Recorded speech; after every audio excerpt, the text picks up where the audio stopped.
Nous allons commencer notre partage de ce soir.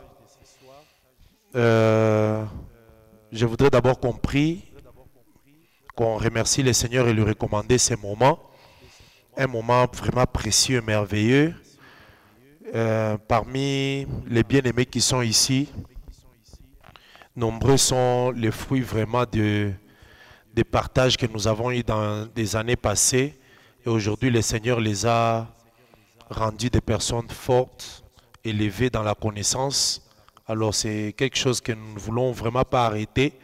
De temps en temps, nous voulons partager ces moments de partage de la parole de Dieu, ces moments de recherche de la connaissance.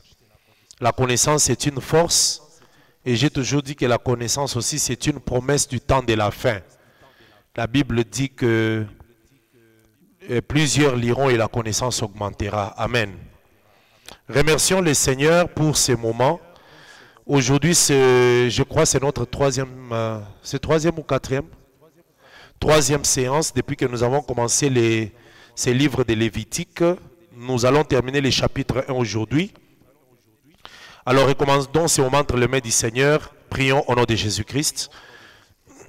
Seigneur, nous te rendons grâce. Te disons merci, Père éternel, parce que tu permets que nous puissions avoir ces moments où nous partageons ta parole, ces moments où, Seigneur Jésus-Christ, nous recherchons la connaissance, que ta grâce nous accompagne, Seigneur, que ta bonté, Jésus-Christ, nous oriente. Nous voulons, Seigneur Jésus-Christ, que tu sois le Dieu qui va nous soutenir en toutes choses, que ta bonté, ta grâce et ta miséricorde, Seigneur, nous soutiennent, éternel. Laisse que, ô Dieu Tout-Puissant, toi seul, ô Père, se manifeste au milieu de nous ce soir et que tu permettes, Père éternel, qu'à chacun, tout celui qui est en ces lieux, que la connaissance augmente, Seigneur.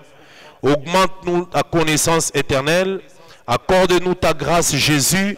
Laisse que, Père éternel, ces moments soient des moments merveilleux où ta parole, Seigneur, nous est accordée, où ta puissance se manifeste, éternelle, et que ton amour et ta bonté soient avec nous, Père très saint. Merci pour ta grâce. Merci pour ton amour, merci pour ta bonté. Oriente-nous en toutes choses, Père, très saint, afin que nous puissions avoir ces moments et que ta bonté, Jésus-Christ, nous gloire au nom de Jésus-Christ.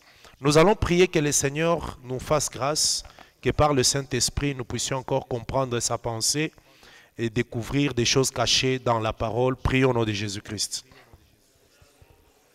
Éternel Dieu de grâce, nous prions que tu nous fasses grâce, Père très saint, que ton amour, ta grâce et ta bonté nous soutiennent. Que toi, seul, éternel Dieu de gloire, nous oriente pendant ces moments. Sois élevé, Jésus-Christ, parce que ton amour et ta grâce nous dirigent, Père très saint. Manifeste-toi, ô Dieu Tout-Puissant, parce que ta grâce.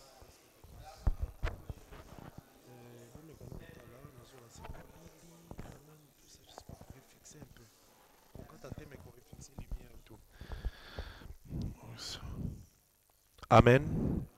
Que le Seigneur vous bénisse. Alors, je vais aussi donner un moment où nous allons prendre des questions par rapport à tout ce que nous allons dire aujourd'hui. Nous allons terminer le chapitre 1 de Lévitique. Dans la première séance, nous avions beaucoup parlé du livre de Lévitique. Le livre est constitué de quoi? Quelle est la pensée dans ces livres de Lévitique? Nous avons vraiment essayé de parler cela en long et en large. Lévi était qui? La pensée de Dieu par rapport à Lévi, c'était quoi? Et dans la deuxième partie, dans notre deuxième séance, on a parlé des animaux qu'il faut offrir pour l'Holocauste. Parce que les chapitres 1 parlent de l'Holocauste, des holocaustes. Mais nous devons savoir que d'abord, l'Holocauste, c'est les sacrifices qu'on offre, mais qu'on brûle dans l'entièreté. Donc l'Holocauste, quand on l'offre, on ne récupère rien. Celui qui offre n'a rien, n'a pas de part dans cette offrande. Amen.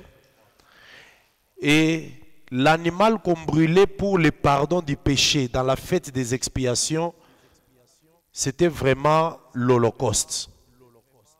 Et on amenait juste le sang dans le lieu très saint. Alors, ici nous parlons des holocaustes. Nous avions vu que il y a trois types d'holocaustes. L'holocauste du gros bétail, l'holocauste du mini bétail. Aujourd'hui, nous allons parler de l'holocauste d'oiseaux. Amen. Alors, relisons un peu une pensée là dans Lévitique chapitre 1. je vais revenir sur quelques 2 ou 3 points de ce que j'ai dit la séance passée.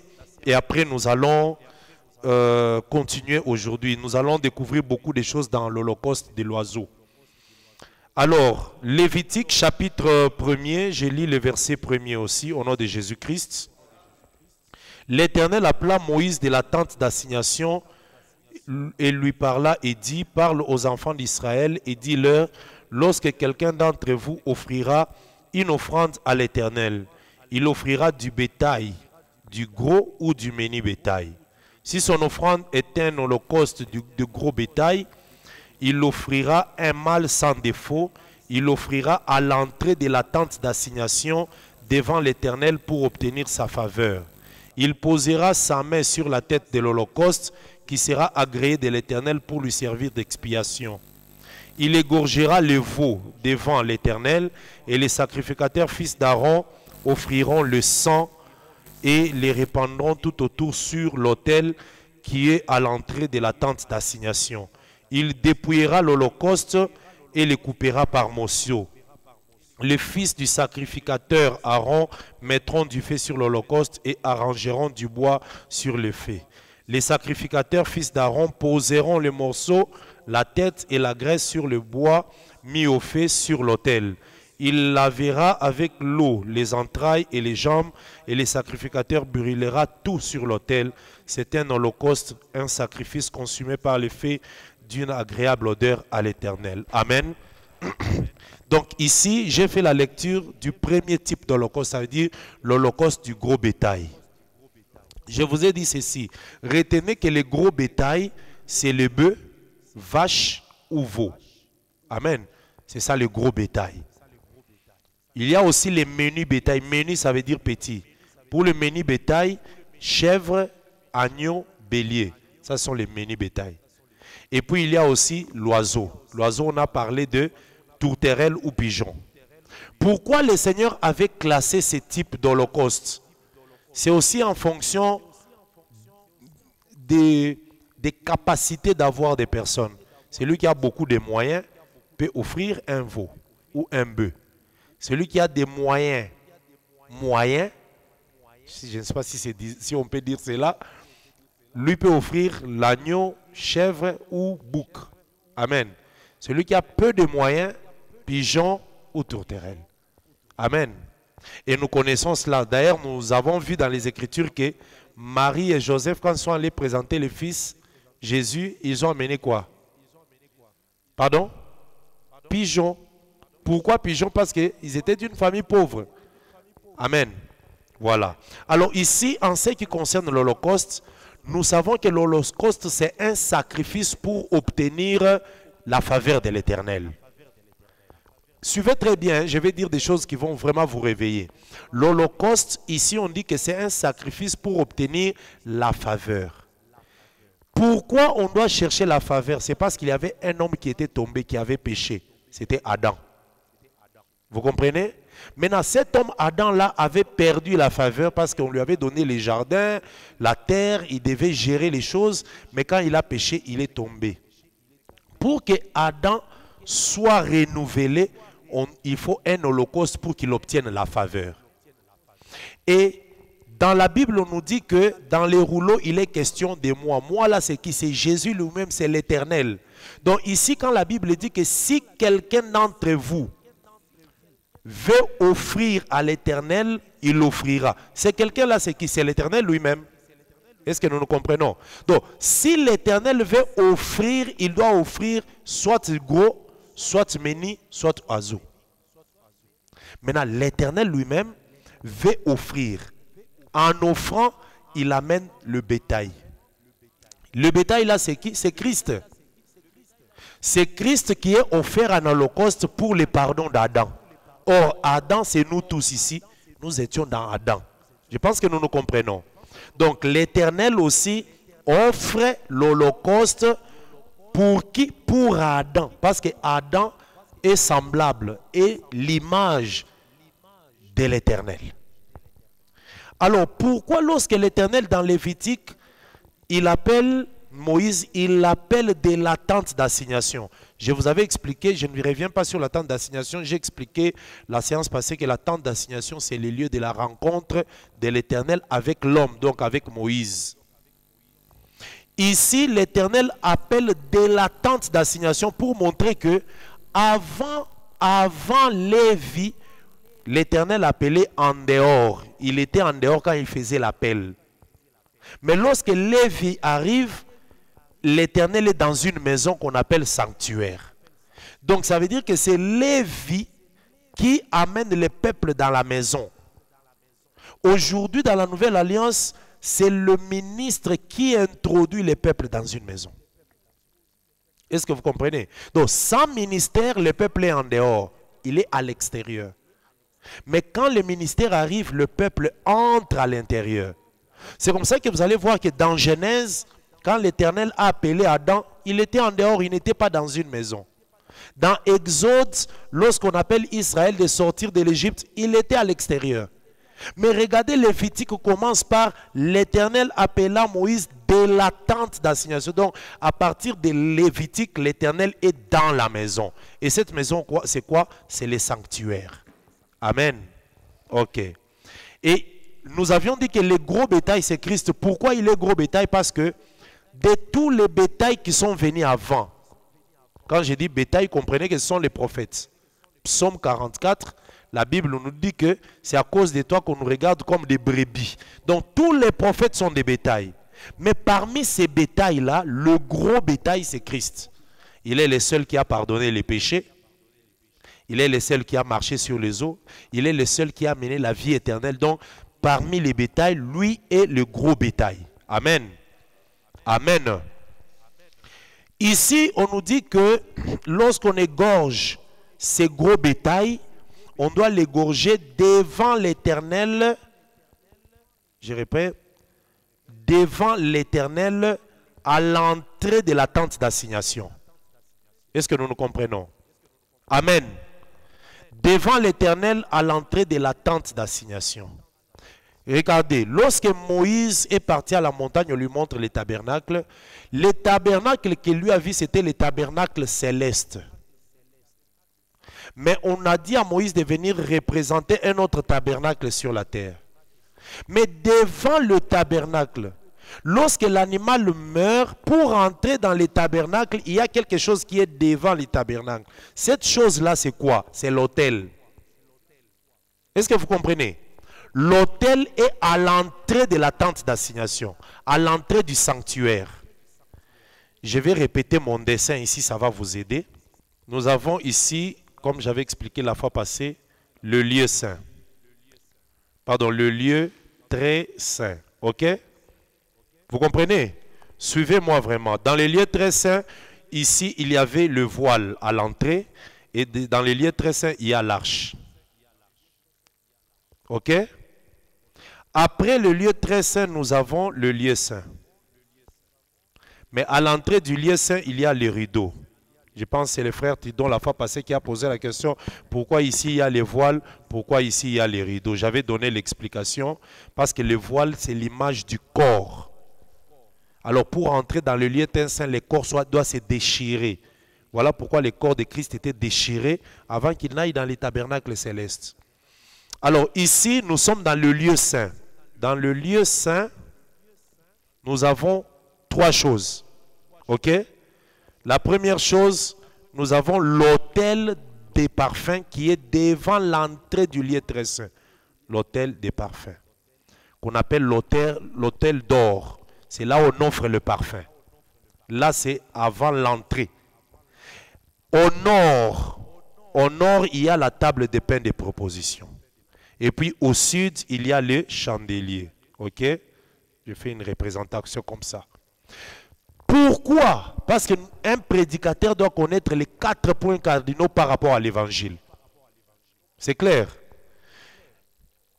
Ici, nous avons le parvis, qui est comme la parcelle du tabernacle.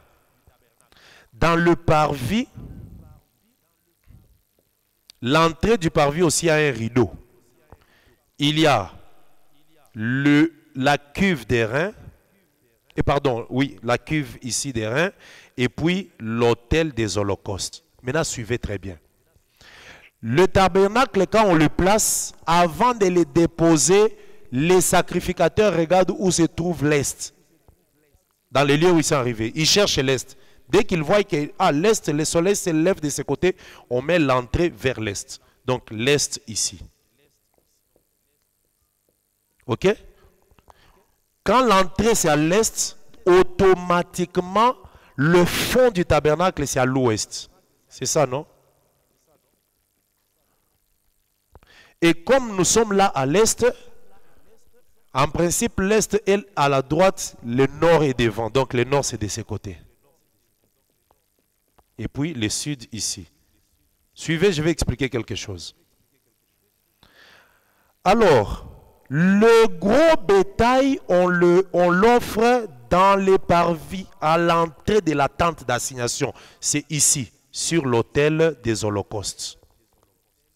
Maintenant, si le sanctuaire est là, là où Christ doit entrer avec son sang, l'autel des holocaustes, là on doit l'offrir, c'est quoi? C'est la croix.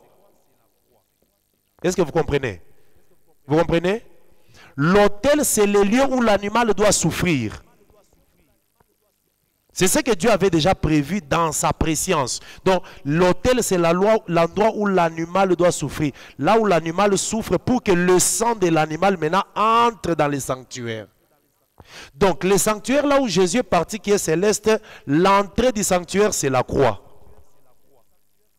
Je ne sais pas si nous nous comprenons. Donc là où Jésus mourait à la croix, là, la croix c'est l'entrée du sanctuaire. Il meurt et après il prend maintenant son sang, il entre dans les sanctuaires. Donc ici quand on dit qu'il offrira le gros bétail sur l'autel qui est à l'entrée de la tente d'assignation, c'est ici. Pourquoi? Faites attention parce que le gros bétail, on l'offre ici à l'entrée de la tente d'assignation dans la position céleste.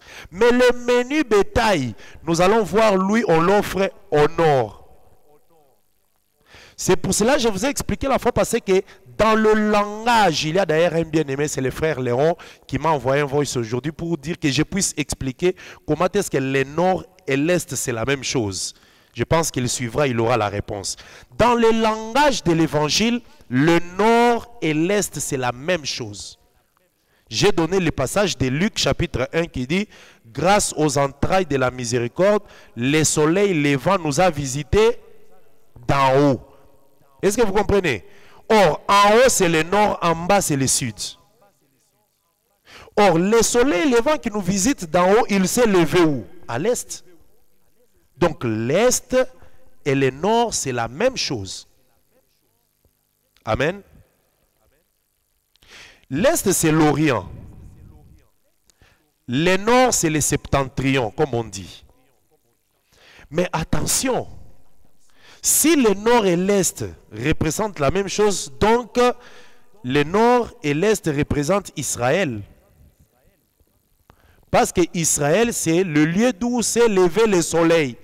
Jésus, comme le soleil levant, selon Psaume 84, il est venu d'où? D'Israël. Donc il s'est levé en Israël, mais il est venu mourir pour venir vers les nations. Alors ici, l'ouest et le sud, c'est la même chose. L'ouest, c'est le coucher du soleil. Le soleil se couche où? Se couche vers nous les nations, vers les midis. Et le midi, c'est là d'où est venue la reine des Saba. Amen. Je suis en train d'expliquer les 4 points cardinaux pour qu'on comprenne quelque chose ici. Les mages sont venus d'où? Les mages qui sont allés voir Jésus à la naissance, qui lui ont apporté les offrandes. Ils sont venus d'où? De l'Orient. Amen. Si vous lisez dans Matthieu. Donc ici je voudrais te dire que ne reste pas avec seulement un même cantique que Israël c'est l'Est. Non, l'Est peut parler aussi des nations. Parce que les mages sont venus de l'Est.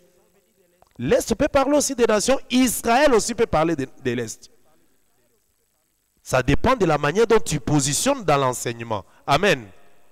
Et le Nord parle aussi des nations, mais souvent en termes de nations telles que les puissantes nations. Babylone. Babylone, c'est l'empire du Nord. Est-ce que vous comprenez? Amen. Vous devez avoir tous ces langages-là pour que les choses soient claires. Donc, c'est dans le sens où le nord et l'est, c'est la même chose parce que l'est, c'est le lever du soleil. C'est du soleil levant vers venir d'en haut. Et le nord ici représente les nations, mais nations comme les puissances du monde. C'est ça la réponse que je dois donner à notre frère Léon. Je pense qu'il le suivra. Et le sud représente l'église. La même chose aussi l'ouest. Ici c'est l'église. Mais l'église aussi d'ailleurs, un bien-aimé, je ne sais pas c'est qui l'a dit. L'église aussi, qui représente le sud, ici le midi, il est là aussi. Ouest c'est l'église. Le coucher du soleil. Quand Christ est mort, il est mort, il s'est couché. Le soleil s'est couché. Vers où? Vers le sud et vers l'ouest, qui est aussi l'image du sud. Donc ici, je voudrais dire que le gros bétail, on l'offre sur l'Holocauste à l'entrée de la tente d'assignation. L'entrée de la tente d'assignation, quand on entre physiquement, on trouve l'autel.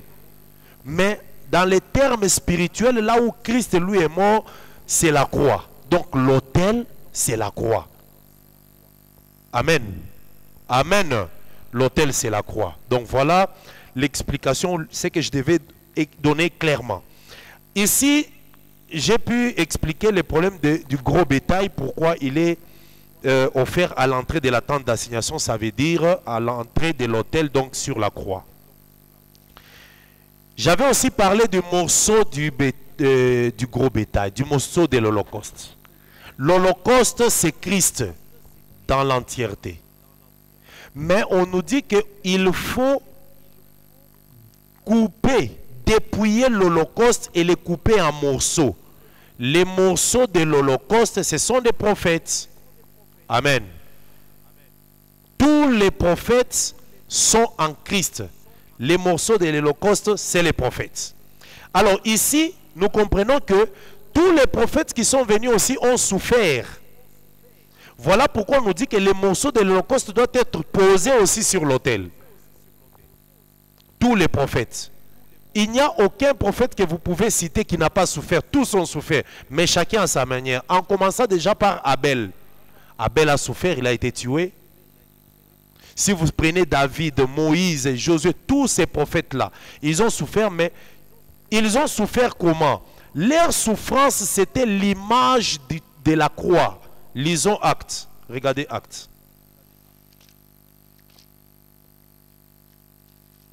Actes.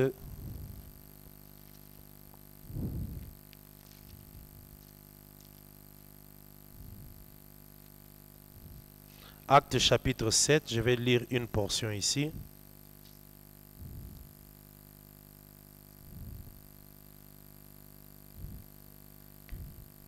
Actes chapitre 7, je commence la lecture au verset 51. Je lis au nom de Jésus-Christ. Homme au cou raide, incirconcis de cœur et d'oreille.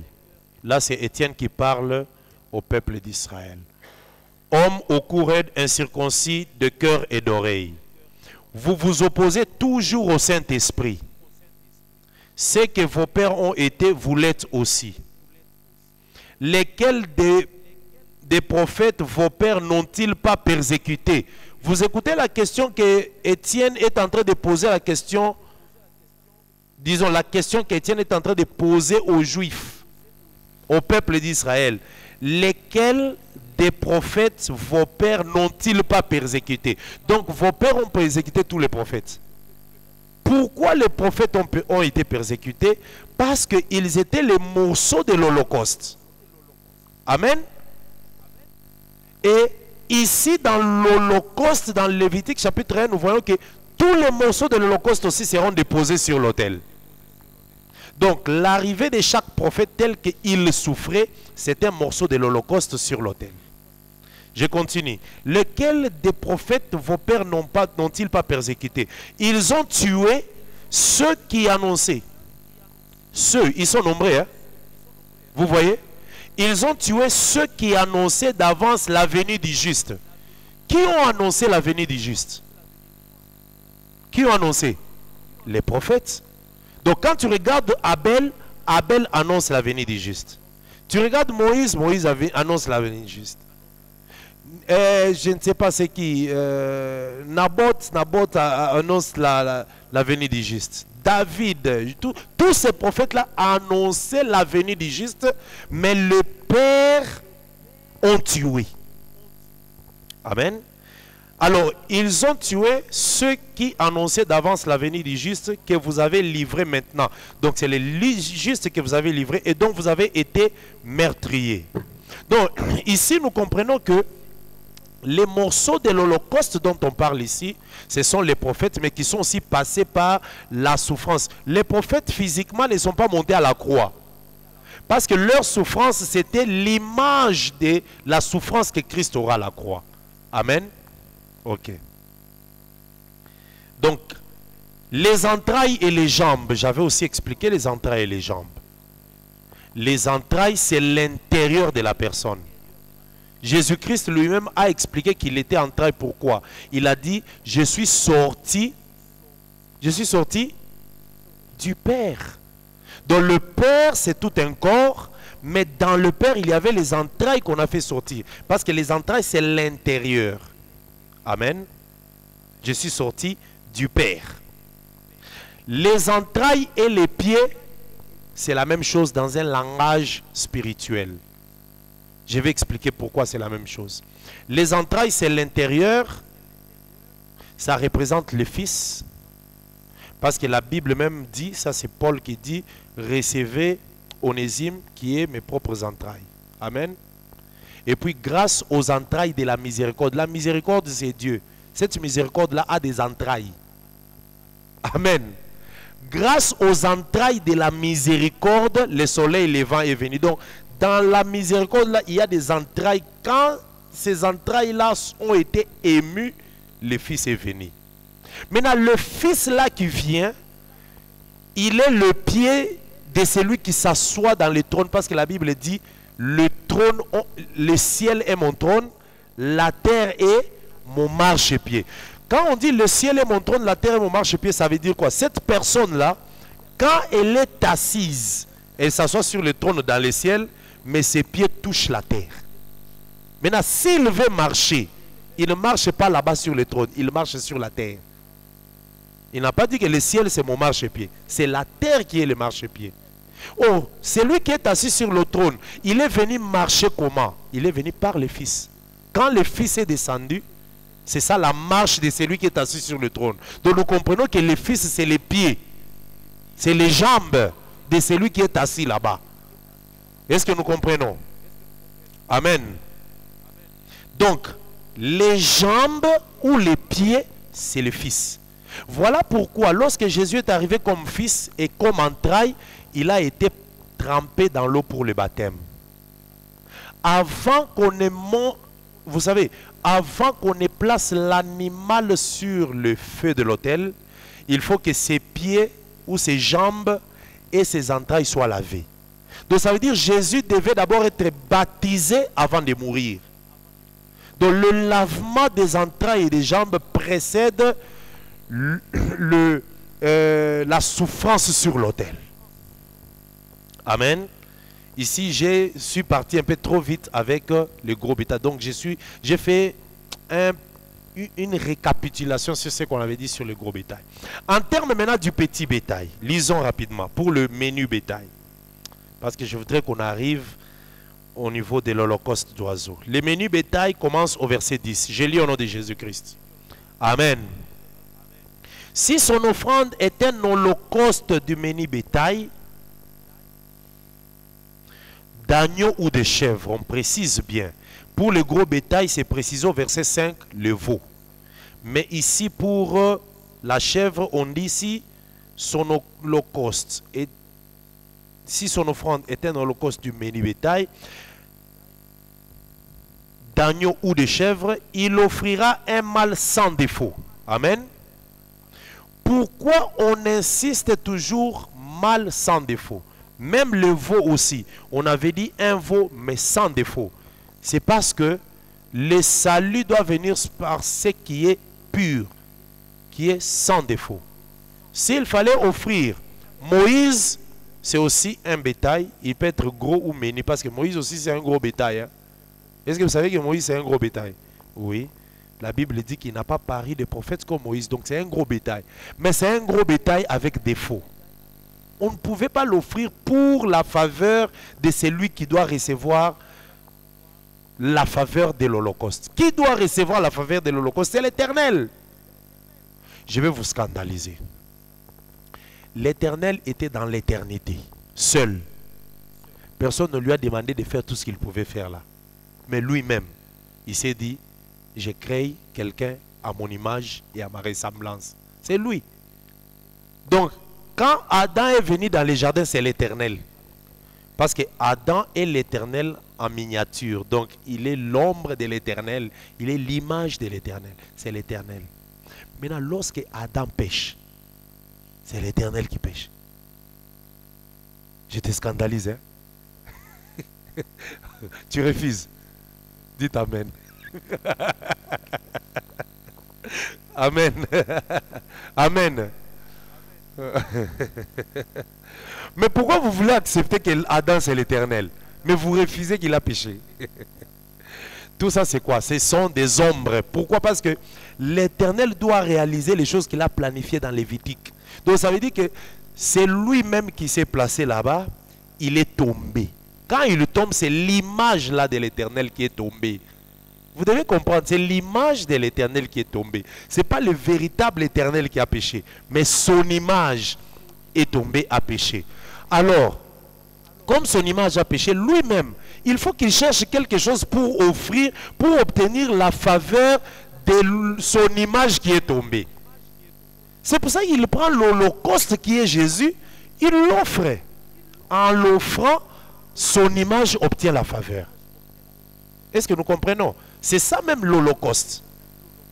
Le menu bétail, on offre la chèvre ou l'agneau. Amen. Verset 11. Je lis le verset 11. Il l'égorgera du côté septentrional. Ici, vous voyez, on l'égorge où? Au nord. Vous comprenez? Au nord. Mais vous voyez l'autel là où il se trouve. L'autel est là au milieu, mais il est dans la position de l'est par rapport à la tente d'assignation, à l'entrée de la tente. Amen. Les menus bétail, on va aller vers le nord. Ça veut dire que les sacrificateurs se mettent dans la position du nord pour offrir. Est-ce que vous comprenez? Dans la position du nord. Le nord, c'est quoi? Mais c'est la position d'un peuple. C'est la position d'un peuple. Le peuple du nord, c'est les nations toujours. Donc ça veut dire que cet holocauste est offert pour la faveur des nations. Amen. Et le nord et l'est, c'est la même chose. Je vous ai déjà expliqué ça. Mais cette position-là parle de la faveur que doivent recevoir les nations. Parce que l'est là parle aussi des nations. Et pardon, les septentrions parlent des nations. Amen. Du côté septentrional de l'autel, devant le droit. Ça veut dire quoi? L'autel, ici, regardez. On fait l'autel avec du bois, mais on les recouvre des reins. Et puis on fait une grille en forme de treillis.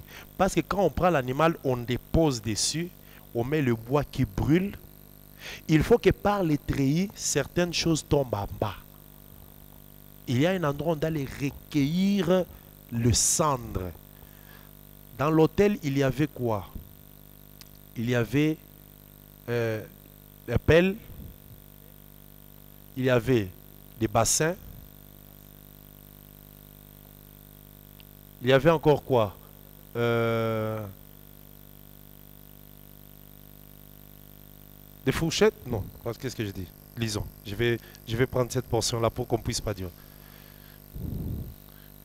Exode, regardez Exode. Exode 27, la Bible dit ceci. Tu feras pour l'autel, je suis au verset 3, tu feras pour l'autel une grille d'airain.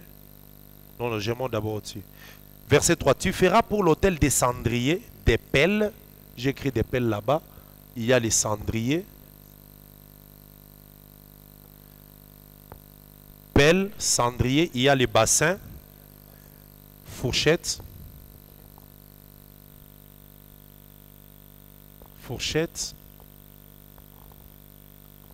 et il y a aussi les brasiers. Ok? Pourquoi les pelles? C'est au pluriel. Hein? Pourquoi les pelles? Pour facilement ramasser tout ce qui tombe. Et puis, les mettre de côté. Les cendriers. Les cendriers permettent d'enlever toute la saleté. Mais on enlève la saleté avec la pelle, on met dans les cendriers, on met de côté. Le bassin, pour recueillir le sang. Fourchette, pour bien tourner l'holocauste ou l'animal. Et les brasiers, tout ce qui est feu qui tombe et tout doit être recueilli. Ces 5 choses ici parlent du ministère. Parce que l'autel, c'est tout un peuple. L'autel, c'est un peuple. Amen. Sachez que l'autel, c'est le peuple. Hein? On en faisait avec 12 pierres. Ok? Je vais commencer par le cendrier. Qui enlève tout ce qui est saleté. C'est l'apostolat. C'est le ministère apostolique. Amen. Nous avons le bassin qui recueille les sangs. Le ministère évangélique. Ok? Nous avons la pelle qui creuse les profondeurs. Le ministère prophétique. Le brasier qui remplit de la quantité de tout ce qui est feu. Ministère doctoral. Et puis la fourchette, ministère pastoral, qui donne la nourriture. Ou qui tourne la nourriture. Amen. Alors, toutes ces choses ici nous poussent à parler de cet autel qui a 4 côtés. Mais les 4 côtés de l'autel, ici nous avons le nord, ici nous avons le sud, l'ouest et puis l'est. Quand on offre l'holocauste du gros bétail, il se met dans cette position, le sacrificateur est là, en face de la tente d'assignation. Il regarde cette position. Quand il offre le menu bétail, il se met dans la position du côté du nord de l'autel. On dit nord de l'autel. Donc du côté septentrional de l'autel. Et ça devait être respecté. Je vous ai dit que ça parle de la même chose parce que c'est un seul peuple pour lequel on est en train de faire un sacrifice à l'autel. Amen. Je pense que c'est clair, hein? Amen. Ok. Nous rentrons dans Lévitique chapitre 1, là où nous étions. Les versets 12, c'est la même pensée que nous avions vu dans l'autel et dans l'holocauste du gros bétail. Il coupera par morceaux. Il les coupera par morceaux et les sacrificateurs les posera avec la tête et la graisse sur le bois mis au feu sur l'autel. J'ai expliqué, vous avez laissé ça dans cette position, venez répondre. Alors j'ai expliqué ceci, que lorsque l'Éternel reçoit l'offrande, dans l'offrande l'Éternel agrée la graisse. La graisse, ça montre que l'animal, c'est un animal en bonne santé, l'animal que l'Éternel veut. Donc nous comprenons que tous les autres prophètes qui sont passés, qui sont venus pour le travail du salut, ils n'avaient pas la graisse comme le véritable Christ qui est venu. La graisse qui montre l'onction. Amen. Ok. Verset 13, il lavera avec l'eau les entrailles et les jambes, c'est la même chose. Et les sacrificateurs sacrifiera les tout et les brûlera sur l'autel. C'est un holocauste, un sacrifice consumé par le feu d'une agréable odeur à l'Éternel. Le sacrifice agréable odeur à l'Éternel doit passer par le feu. Pourquoi? Il faut connaître pourquoi. Il faut rentrer dans les jardins d'Éden pour comprendre ça. Lorsque l'homme a péché et qu'on l'a chassé du jardin, l'Éternel a fermé les jardins. Les jardins aussi, la porte était de quel côté? La porte du jardin, à l'Orient. Amen. Donc, l'Orient, pour signifier que c'est de là que commence toute chose. Voilà pourquoi tout doit respecter l'eau. Même, il faut comprendre que les jardins aussi, c'est tout un sanctuaire. Sa porte devait être aussi à l'est. On ne pouvait pas venir faire un sanctuaire par Moïse avec la porte dans une autre position qui est différente de la porte du jardin. Non, parce que les jardins aussi, c'est un sanctuaire. Amen. Alors, lorsque Dieu a chassé l'homme et la femme, il a placé devant l'entrée des chérubins qui doivent sécuriser l'arbre, le chemin de l'arbre. Tout celui qui veut accéder à l'arbre doit verser le sang parce que les chérubins tenaient une épée. Cela prouve qu'il faut une souffrance avant de rentrer vers le chemin de l'arbre de vie. Et cette souffrance-là, on est en train de l'identifier par l'autel. Amen. Par le feu. C'est comme cela que pour arriver à l'arbre de vie, pour que Dieu agrée, il faut que l'offrande passe par le feu, par l'épreuve, par les jugements. C'est comme cela que le seul qui est passé par ces jugements, c'est Jésus. Et c'est lui qui est l'offrande agréable d'une bonne odeur devant l'Éternel. Amen. Et nous, aujourd'hui, si le Seigneur nous agrée, c'est parce que nous sommes tous dans cette offrande-là. Que le Seigneur vous bénisse. Ok, parlons de l'holocauste d'oiseaux, verset 14. Je vais lire au nom de Jésus-Christ. Si son offrande à l'Éternel est un holocauste d'oiseaux, il offrira des tourterelles ou de pigeons. Les sacrificateurs sacrifiera l'oiseau sur l'autel. Il lui ouvrira la tête avec l'ongle et la brûlera sur l'autel. Et il exprimera le sang contre un côté de l'autel. Il ôtera le jabot avec ses plumes et le jettera près de l'autel vers l'Orient, dans le lieu où l'on met les cendres. Il déchirera les ailes sans le détacher, et le sacrificateur brûlera l'oiseau sur l'autel, sur le bois mis au feu. C'est un holocauste, un sacrifice consumé par le feu, d'une agréable odeur à l'Éternel. Amen.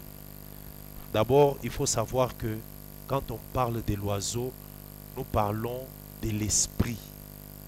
Amen. Oui.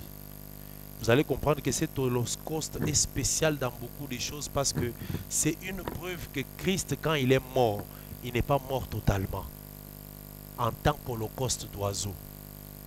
Amen. L'oiseau, c'est l'esprit capable de voler. L'esprit qui ne meurt pas. C'est ça l'oiseau. N'oubliez pas que dans Lévitique chapitre 14, on nous parle de deux oiseaux lors de la purification du lépreux. C'est ça, non? Un oiseau qu'on tue et un qu'on laisse vivant. Celui qu'on doit laisser vivant, on doit le tremper dans le sang et il doit partir. C'est ça même l'esprit. Celui qu'on a tué parle du corps de Christ. Mais celui qu'on laisse vivant parle de l'esprit qui s'échappe et qui part. Alors ici, lorsqu'on parle de l'holocauste d'oiseau, on dit que si c'est un holocauste d'oiseau, il ne peut pas amener n'importe quel oiseau. Tu ne vas pas dire que comme moi je suis pauvre, je vais faire l'holocauste d'oiseau, tu amènes le hibou, ou le corbeau, ou le pervier. Non, la loi a déjà dit, si c'est l'holocauste d'oiseau, soit c'est les pigeons, soit c'est tourterelles. Amen. Sachez aussi que la tourterelle, c'est un peuple. Hein? La tourterelle, c'est tout un peuple. C'est quoi, cantique, hein? Cantique des cantiques. Amen. Et même, je pense, David aussi l'a dit, ta tourterelle, regarde ta tourterelle, comment tu peux l'abandonner comme ça? C'est tout un peuple. Amen. Mais pour le sacrifice de l'oiseau, qu'est-ce qu'on fait? On ouvre la tête de l'oiseau avec l'ongle. C'est très important. L'ongle représente la force. L'ongle représente l'instrument pour ouvrir la tête de l'oiseau. L'ongle. Si on t'arrache les ongles, donc ça veut dire on t'a enlevé la force. Exode chapitre 10, Moïse dit à Pharaon, quand Pharaon lui a dit, je vais vous laisser partir adorer comme vous voulez adorer, mais qu'est-ce que vous allez laisser ici? Lisons, Exode 10. Regardez.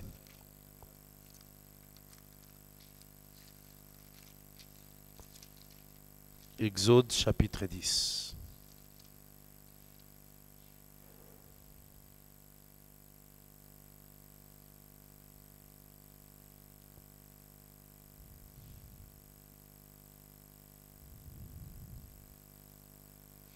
Je commence la lecture au verset 7. Je lis au nom de Jésus-Christ. Les serviteurs de Pharaon lui dirent: jusqu'à quand cet homme sera-t-il pour nous un piège? Laissez aller ces gens et qu'ils servent l'Éternel leur Dieu. Ne vois-tu pas encore que l'Égypte périt? On fit venir vers Pharaon Moïse et Aaron. Allez, leur dit-il. Donc Pharaon libère maintenant Moïse et Aaron. Allez, leur dit-il, servez l'Éternel votre Dieu. Qui sont ceux qui iront? Moïse répondit: nous irons avec nos enfants, nos vieillards, avec nos fils et nos filles, et avec nos brebis et nos bœufs, car c'est pour nous une fête en l'honneur de l'Éternel. Pharaon lui dit: que l'Éternel soit avec vous, tout comme je vous avais laissé, et tout comme je vais vous laisser aller, vous et vos enfants. Prenez garde, car le malheur est devant vous. Non, non, allez, vous les hommes, et servez l'Éternel, car c'est là ce que vous avez demandé. Et on les chassa de la présence des Pharaons. Donc Pharaon a dit: prenez seulement les hommes, allez-y. Laissez les femmes et les enfants. Verset 12. L'Éternel dit à Moïse: étends ta main sur le pays d'Égypte et que les sauterelles montent sur le pays d'Égypte, qu'elles dévorent. Est-ce que c'est là que je suis? 26e. Voilà. Voilà, je prends les 26e. Non, 24.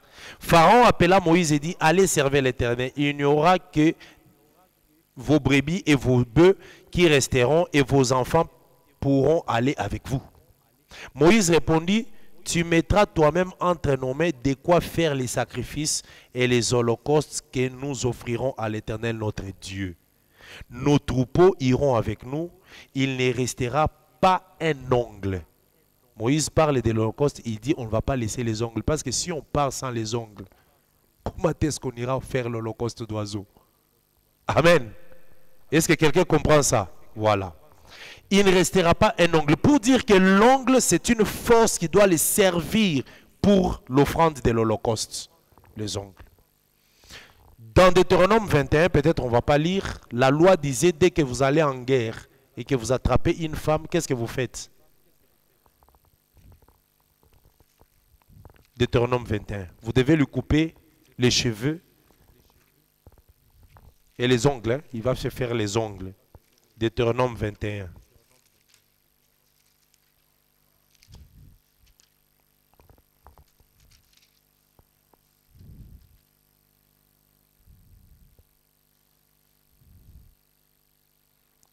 Deutéronome 21. Je vais commencer au verset 10. Je lis au nom de Jésus-Christ.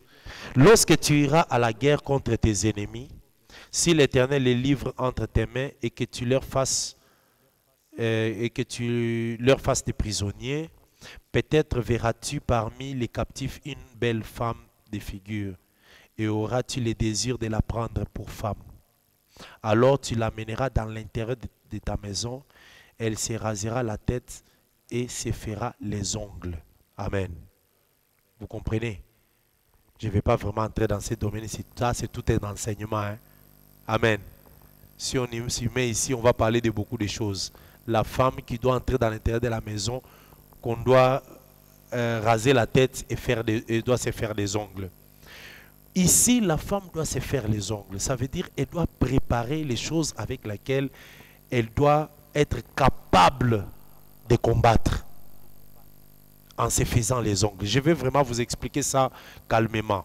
Mais ici, je prends les ongles, pourquoi? Pour dire que la capacité d'ouvrir, parce que je vous annonce, la tête de l'oiseau, c'est l'écriture, c'est la connaissance. C'est là qu'il y a tout dans la tête de l'oiseau. C'est là qu'il y a la connaissance. Un ministre, un prédicateur doit être capable d'ouvrir la tête de l'oiseau avec les ongles. Ça veut dire expliquer les Écritures, déchirer l'animal. Mais pour l'oiseau, tout ce que l'oiseau a comme connaissance se trouve dans la tête. Amen. Cette tête-là, quand on doit l'offrir, on doit l'ouvrir parce qu'il y a quelque chose qu'on doit puiser là-bas. Et Christ, comme oiseau,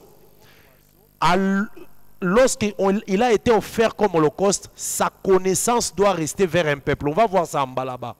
La connaissance sera donnée à tout un peuple. Amen. Et cette connaissance-là, que l'Église a aujourd'hui, nous l'avons eue à cause de l'œuvre de la croix. Là où l'oiseau a été ouvert, sa tête a été déchirée, ouverte, et cette connaissance a été donnée à un peuple. Nous allons voir ça dans les versets qui descendent là. Amen. Donc ici, on ouvrira la tête de l'oiseau avec l'ongle.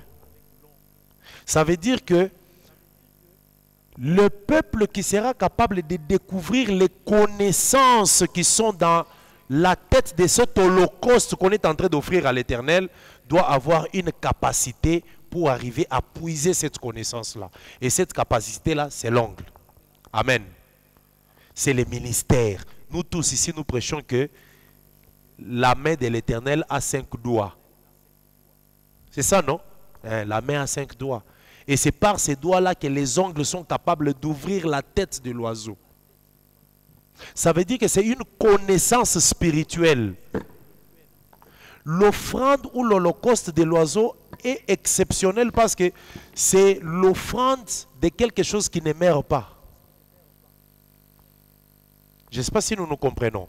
De quelque chose qui ne meurt pas, ça veut dire que regarde la Bible dit ça, c'est Pierre qui dit que Christ est mort quant à la chair, mais quant à l'esprit, il est vivant. Cet esprit-là, c'est ça l'oiseau. Et cet esprit vivant a une certaine connaissance dans la tête qui doit être, dont on doit avoir accès, mais pour y accéder, on doit utiliser les doigts. La grâce ministérielle. Amen. Lisons le verset 15. Verset 15. Les sacrificateurs sacrifiera l'oiseau sur l'autel, il lui ouvrira la tête avec l'ongle. J'ai dit que la tête, c'est la connaissance. Doctrinalement, aujourd'hui, la tête, ou si on peut expliquer spirituellement, ce sont les Écritures que l'ongle doit ouvrir. Il la brûlera sur l'autel et il exprimera le sang contre un côté de l'autel. Exprimer le sang, ça veut dire presser. Quand on parle, ça veut dire on prendra l'oiseau, on doit presser son sang vers un côté de l'autel. Or, je vous ai dit que l'autel, c'est tout un peuple, mais il y a un peuple qui doit recevoir ces sangs-là qu'on exprime. Exprimer, ça veut dire presser. C'est comme quand tu prends un fruit orange ou quoi pour recueillir les jus, tu exprimes pour recevoir les jus. C'est ce qu'on fait avec cet animal. On exprime les sangs, mais vers un côté de l'autel. Lorsque Christ est mort, la partie de l'autel qui a reçu le sang, c'est l'Église. Amen. Et c'est cette partie qui reçoit aussi la connaissance qui est sortie de cette tête qu'on a ouverte avec l'ongle. Je peux continuer? Amen. Il ôtera les jabots avec ses plumes et les jettera près de l'autel vers l'Orient. Les jabots, je vous ai dit, c'est la partie de la gorge de l'animal qui reçoit ou qui garde la nourriture. Lorsque l'oiseau mange la nourriture, cette nourriture ne va pas directement à l'estomac, ça reste d'abord dans les jabots. Mais quand on est en train de sacrifier l'oiseau comme un holocauste, on doit ouvrir la tête de l'oiseau. Et puis les jabots aussi, on doit l'enlever. On enlève le jabot avec les plumes. Et ces jabots-là, on les jette vers un côté de l'autel. Est-ce que vous comprenez? Vous savez pourquoi est-ce qu'il y a des animaux qu'on mange et des animaux qu'on ne mange pas?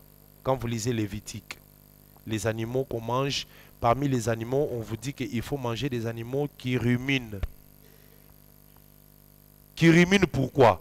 Parce que quand ils prennent la nourriture, ils mâchent, cette nourriture va dans une poche. Vous connaissez l'estomac des des animaux. Cette poche-là de l'animal, chez l'oiseau, ça se trouve au niveau du jabot. Et nous connaissons, nous tous, que ruminer, c'est aller faire des excursions dans les Écritures. C'est faire, c'est ça, non? Ruminer. Ça veut dire, et la poche des mammifères, l'estomac des mammifères a combien de poches? 4 poches. Nous avons étudié ça, non? Nous tous ici, nous crions toujours que l'évangile a 4 aspects. Amen. Et dans l'estomac de l'animal là, dans ces 4 poches là, il y a de la nourriture. C'est cet animal là qu'il faut manger. Celui qui n'en a pas, on ne le mange pas. Et nous connaissons que le véritable animal qui a cet estomac, c'est Christ. Et voilà pourquoi les 4 sont venus parler de lui, Matthieu, Marc, Luc et tout. Parce que les 4 là, Matthieu, Marc, Luc, Jacques et Jean, c'est l'estomac de l'animal. Et nous ruminons. Nous ruminons ce que déjà les autres ont dit. Donc ça veut dire que ce qui a déjà été mâché, nous ruminons cela. Amen. C'est ce qu'on nous dit ici. On doit ôter les jabots, qu'on doit jeter près de l'autel vers l'Orient. L'Orient ici, c'est toujours le peuple. C'est quoi? C'est l'Église. C'est l'Église qui reçoit la connaissance qui est dans cet oiseau. Pourquoi? Parce que à la croix, cet oiseau sera sacrifié, mais doit partir. Mais avant son départ, toute la connaissance de cet oiseau doit être placée vers un côté de l'autel. Je ne sais pas si nous nous comprenons. Lorsque nous descendrons, nous allons descendre, vous allez voir pourquoi l'oiseau, même malgré qu'on l'a offert, mais il n'est pas mort parce qu'il doit revenir encore. Donc on ôte les jabots, on les jette vers l'Orient, dans un lieu où l'on met les cendres, près de l'autel, mais vers l'Orient. Tu ne peux pas enlever les jabots de l'oiseau avec la nourriture qu'il y a dedans, aller mettre vers l'ouest ou vers le sud. Non, tu dois respecter en tant que sacrificateur, mettre vers l'Orient. Et l'Orient, c'est le type de l'Église. Je vous ai expliqué, hein, retenez aussi que l'Orient, c'est l'Église. Je sais pourquoi j'avais expliqué cela. Amen. Parce que les mages qui sont venus vers Jésus ne sont pas... Écoutez, je vous explique l'Orient comme Église. Pourquoi? Entre l'Occident et l'Orient, qui voit la lumière avant? C'est l'Orient qui voit la lumière avant. Maintenant, lorsque Christ est venu, nous, l'Église, nous avons vu la lumière avant Israël.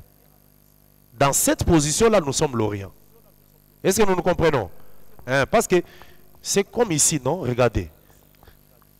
Nous avons ici la table des pleines de propositions. La table est là.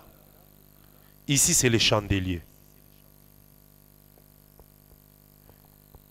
La table a quoi? A les pains. Or, le pain, c'est la parole. Qui a reçu les pains avant? C'est Israël. Mais qui ont eu la lumière de cette parole-là, de ces pains-là? C'est nous, l'Église. Est-ce que vous comprenez? Cette table et ces chandeliers, tu peux même enseigner ça. Hein? La table et les chandeliers, c'est la loi et les témoignages. La parole et l'explication. Parce que c'est les chandeliers qui amènent la lumière. Est-ce que vous comprenez? Donc ici, nous avons Israël. Mais ici, nous avons l'Église. Amen. Amen. Donc ici, c'est la parole. Ici, c'est l'explication. C'est ainsi que je dis que même le côté de l'autel aussi, il y a un côté de l'autel qui parle de l'Église. C'est de ce côté-là que le jabot de l'oiseau sera placé. Le sang qu'on a exprimé de l'oiseau sera exprimé contre cette paroi de l'autel, du côté de l'orient de l'autel. Donc, quand on est sacrificateur, il y a des choses qu'on doit apprendre, qu'on doit maîtriser. Tu ne peux pas être sacrificateur. Voilà pourquoi les sacrificateurs travaillaient à partir de quel âge? À quel âge on entrait dans les sacerdoces? 30 ans. Mais avant 30 ans, on amenait toujours les Lévites à partir de 25 ans, qu'ils soient là pour qu'ils voient ce que les sacrificateurs font. Quand on offre le gros bétail, qu'est-ce qu'on fait? Quand on offre le menu bétail, qu'est-ce qu'on fait? Quand on offre l'holocauste d'oiseaux, toutes ces choses-là, ils devaient maîtriser ça. Dans la doctrine aujourd'hui, les ministres approchent certains frères à côté pour qu'ils comprennent, qu'ils apprennent des choses. C'est ce que Paul est en train de dire à Timothée. Tu as suivi de près ma foi, ma constance, mon enseignement, tout ça. Tu as suivi de près. Et la paternité, c'est ça aussi. La paternité, ce n'est pas seulement, par exemple, donner la parole à quelqu'un pour dire que non, il est père. Non, le père, ce n'est pas seulement prêcher. Hein. Le père, c'est quelqu'un avec qui on est assis, on regarde sa conduite, sa constance, son témoignage, sa vie. Le fils qui est là voit tout. Donc tu es là, tu vois. Et même les résolutions.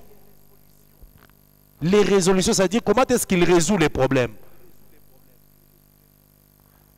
C'est ainsi que les Lévites entraient dans les sacerdoces pour être à côté des sacrificateurs et voir. Même s'il est lévite, il doit commencer à travailler comme lévite, mais à 25 ans, il entre, c'est pour observer, voir tout ce qui s'est fait, comment est-ce qu'on fermait les tabernacles, comment est-ce qu'on prenait les planches en porte pour commencer la marche, tout ça, il voit. Et quand il totalise 30 ans, il commence maintenant à exercer. Amen. C'est comme ça, parfois, nous disons que le nombre 30, c'est un nombre qui parle du ministère. Amen. Alors ici, il ôtera les jabots avec les plumes et les jettera près de l'autel vers l'Orient. Ça veut dire que lorsque l'holocauste d'oiseaux est offert et sacrifié, sa nourriture sera donnée vers un peuple. C'est aujourd'hui l'Église qui a la connaissance de tout ce qui était dans les jabots de l'oiseau. Et cet oiseau, c'est qui? C'est Christ. Amen. Ok. Verset 17. Il déchirera les ailes sans les détacher. C'est ici que je voulais arriver. Vous vous offrez l'oiseau et puis vous déchirez les ailes, mais vous ne les détachez pas de l'oiseau. Pourquoi? C'est pour vous dire que cet oiseau doit voler encore. C'est ça ici la pensée de la résurrection. Cet oiseau ne mourra pas. Amen. Hein? Donc le sacrificateur prend l'oiseau, il déchire les ailes, mais il ne détache pas. Ici, ça parle de la résurrection de notre holocauste. C'est un holocauste qu'on a offert, mais il ressuscitera. Est-ce que vous comprenez? C'est ça l'holocauste d'oiseau. Donc ça veut dire que c'est un holocauste qu'on offre qui partira, même s'il meurt, mais il ressuscitera parce que les ailes ne sont pas détachées. Or, les ailes parlent de quoi? De l'esprit qui s'envole, de l'esprit qui revient. Amen. C'est ça, il déchirera les ailes sans les détacher, et puis le sacrificateur brûlera l'oiseau. Même si l'oiseau là est brûlé, quelle est la différence entre... Qu'est-ce qui fait la différence entre l'oiseau et l'animal qui marche sur la terre? C'est les ailes. Parce que l'oiseau, lui, a la capacité de voler. Mais qu'est-ce qui permet à l'oiseau de voler par rapport au chien? Le chien n'a pas d'ailes, mais l'oiseau a les ailes. Donc, ne pas couper les ailes de l'oiseau, ça veut dire qu'il aura toujours la capacité de s'envoler. C'est ça l'esprit qui partira, mais qui reviendra. Jésus-Christ, quand il est en train de dire que je m'en vais, peu de temps, vous ne me verrez pas, mais après vous me reverrez. C'est pour leur dire que je suis un oiseau, qu'on est en train de déchirer les ailes, mais on ne va pas les détacher. Je m'en vais, mais je reviendrai. Amen. C'est ça l'holocauste de l'oiseau. Quand vous lisez attentivement du verset 14 au verset 17, vous allez comprendre qu'il y a l'esprit de la résurrection là-dedans. C'est un holocauste qui a la vie. L'holocauste d'oiseau. Amen. Les jabots, la nourriture, qui parle aussi de la connaissance. La tête de l'oiseau, c'est la connaissance. Cette connaissance, cette nourriture sera donnée au peuple qui se trouve à l'orient de l'autel. Amen. Que le Seigneur des grâces vous bénisse. Est-ce qu'on peut acclamer d'abord pour le Seigneur? Ok. L'oiseau, comme la nature céleste qui ne meurt pas, même si il mourait, il ressuscite. Amen. Que le Seigneur soit loué. S'il y a une question ou deux ou trois, on va y répondre rapidement. j'avais voulu vraiment qu'on termine les chapitres 1 aujourd'hui. Amen. Que le Seigneur vous bénisse. Frère Juvex. Merci beaucoup, docteur, de la parole m'accorder. Ma question, c'est à partir du premier verset de Lévitique. La Bible dit, lorsque quelqu'un d'entre vous fera une offrande à l'Éternel, il offrira du bétail, du gros ou du menu bétail. Vous avez donné l'interprétation pour dire que lorsque quelqu'un ici, le quelqu'un dont il est question, c'est l'Éternel lui-même dans la Révélation. Alors au 5e verset, il est écrit, il égorgera le veau devant l'Éternel et les sacrificateurs, etc. Et si c'est l'Éternel qui va égorger le veau dans la pensée révélationnelle. Alors je vais rentrer dans le contexte d'Israël. Comment est-ce qu'ils offraient cela? Donc c'est lui qui venait avec l'offrande qui égorgeait lui-même cette offrande-là. Non, c'était les sacrificateurs. C'est une façon de parler parce que ce que tu amènes là, on considère que c'est toi qui l'as amené. Mais le service se fera par les sacrificateurs. Parce que c'est les sacrificateurs qui doivent tuer l'animal, qui doivent faire le travail sur l'animal. Ça, c'est les sacrificateurs. Je ne sais pas si tu comprends. L'homme avait l'exercice de prendre la main posée sur l'animal comme s'il transmettait tous ses péchés sur l'animal. Et la suite, c'est les sacrificateurs qui continuent. Dans la pratique, c'était les sacrificateurs qui égorgeaient. Parce que j'ai vu ici qu'il est écrit. Il l'égorge. Oui, il l'égorgera. Oui, c'est une façon de parler parce que le service, ce que le sacrificateur fait là, il le fait au nom de la personne qui a amené l'offrande. Tu comprends? Et puis le sacrificateur lui-même aussi représentait l'Éternel. Parce que le sacrificateur représente l'Éternel. Et c'est l'Éternel lui-même qui devait tout faire pour son fils Adam. Je ne sais pas si tu comprends. Donc, dans Lévitique, ici, là où tu vois, on parle du sacrificateur. Ça parle aussi de l'Éternel. Parce que le sacrificateur, dont l'homme amène l'animal, le sacrificateur l'offre devant l'Éternel. Mais maintenant, le sacrificateur qui offre là, il représente l'Éternel lui-même. Donc c'est comme si le pardon du péché, il faut que l'Éternel lui-même travaille pour que l'homme obtienne le pardon. Mais pour que l'Éternel travaille directement, lui a mis quelqu'un qui travaille en son nom, c'est le sacrificateur. Je ne sais pas si tu comprends un peu. Oui. Dans la pratique, c'était le sacrificateur qui le faisait. Amen. Okay. J'ai vu une main. Ah, c'était le frère Jacob. Le frère Jacob.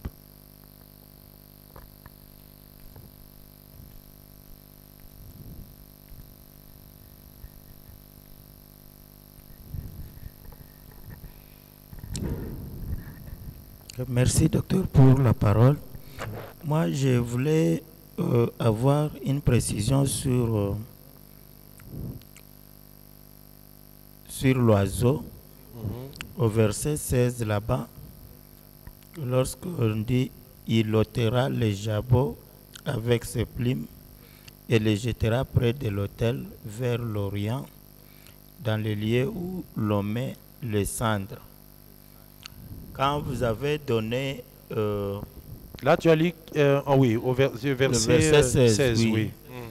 Lorsque nous voyons la position de l'autel, si il faut qu'on parte du côté de l'Orient là-bas, on tourne l'autel, il y a un mouvement qui se fait ou bien on suit seulement le côté de l'autel. Parce qu'il y a aussi du côté où il y a la cendre. Vous avez classé ce côté-là comme le côté de l'église. Et si nous voyons la cendre qui est de ce côté, or la cendre, c'est le jugement. Comment vous pouvez clarifier ça? Attention, il y a dans chaque position, la cendre n'est toujours pas le jugement. Pourquoi je dis ça? En ce qui concerne l'autel, il y a l'expression sur l'autel et l'expression sous l'autel. Ça, vous connaissez. Quantième saut? 5e, hein? Les âmes sous l'autel. C'est 5e saut, je crois. Oui, c'est le 5e saut. Quand on parle de sur l'autel, ça parle d'abord de Christ. Parce que c'est Christ qu'on pose sur l'autel. Et l'œuvre qui est faite avec Christ, ça descend maintenant sous l'autel, en dessous là-bas.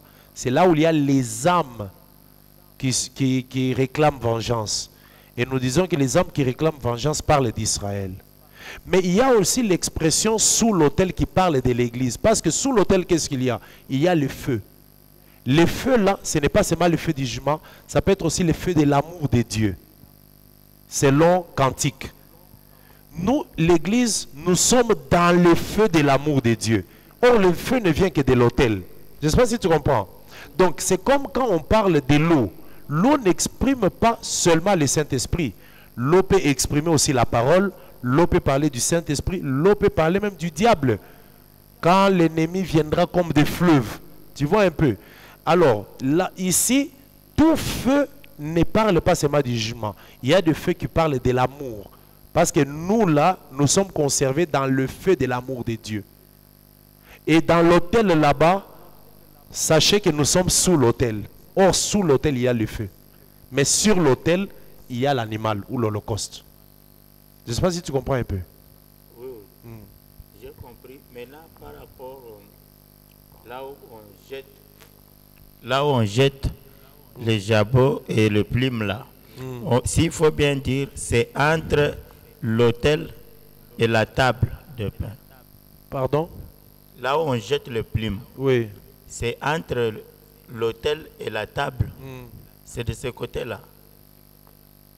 Entre si nous voyons les dessins. Non, il faut d'abord relire, les versets. Oui. Il ôtera les jabots avec ses plumes et le jettera près de l'autel, vers l'Orient, dans le lieu où l'on met les cendres. Oui. C'est ce que je dis par rapport à la position de l'autel. On jette ça à l'Orient parce que vous avez lié nord et l'est comme une seule chose. Maintenant, j'aimerais avoir la précision sur le lié là où on jette ça. C'est à côté de la table ou bien c'est en face ici? Non, non. Les cendres, quand on les enlève de l'autel, on le met juste à côté de l'autel. Parce que c'est après qu'on doit les prendre pour aller les jeter plus loin. C'est juste à côté de l'autel.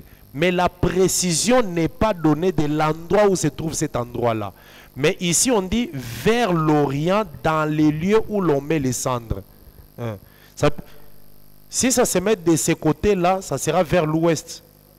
Par rapport à la position de l'autel. C'est vers l'ouest. Mais l'est, c'est vers les rideaux. C'est vers les rideaux. Je ne sais pas si tu vois un peu. L'ouest, c'est vers la cuve. Mais l'est, c'est vers les rideaux, vers l'entrée. Amen. Est-ce qu'on peut encore avoir une question?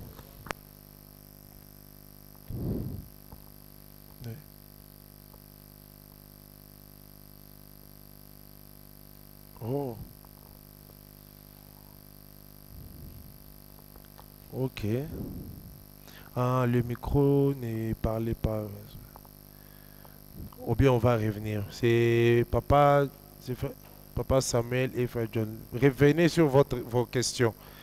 Donnez d'abord à Frère Samuel. Frère John, oui. Après, on va voir aussi Frère Samuel. Merci, docteur. D'ailleurs, même ces questions-là, je reviens quand même parce que je... Oui. Oui, merci, docteur. Ma question est la suivante. Toujours dans Lévitique 2, vous avez parlé de l'oiseau.